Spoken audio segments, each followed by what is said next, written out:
خليني ألخص لك مباراة إنتر ميامي اللي كلنا متنكدين بسببها من الفجر لحد دلوقتي. مباراة افتتاحية كأس عالم قدام ميسي وسواريز وبوسكيتس. فخليني أقول لك أنا مقدر ده جدا، ولكن اللي عايزين نتكلم فيه كتر إن إحنا يعني نتكلم بشكل مفرط في أداء اللعيبة وفي المباراة كمجمل. أنت يعني يا سيدي الفاضل، ده في ناس بتهاجم المدرب من دلوقتي. يعني الراجل موصلك في الشوط الاول ب 30 كوره على المرمى، ولكن سوء توفيق عادي بتحصل. فكره ان احنا نمدح ونشكر دلوقتي في لاعبينا، ده مطلوب، ما مش هقول لك لا ما تعملوش.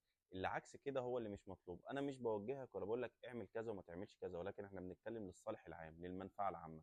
مش هينفع اخد كل قطعه من الماتش، ده حسين الشحات عمل، ده اصل تريزيجيه عمل. ماشي تمام، بس انا شايفها بصراحه موضه جديده ان بقى جمهور النادي الاهلي بقى ياخد بالقطعه. فكره ان انت تعلق على مباراه او على ماتش وناخد اللعيبه دي، انا في نظري انا شايفها مش وقته ولا وقت نقيم لعيبه. في لعيبه ممكن نسقف لها بشكل اكبر، زي ياسر ابراهيم، زي وسام ابو علي، زي مروان عطيه، زي الشناوي اللي بصراحه عمل مباراه جميله جدا خصوصا اخر 10 دقائق.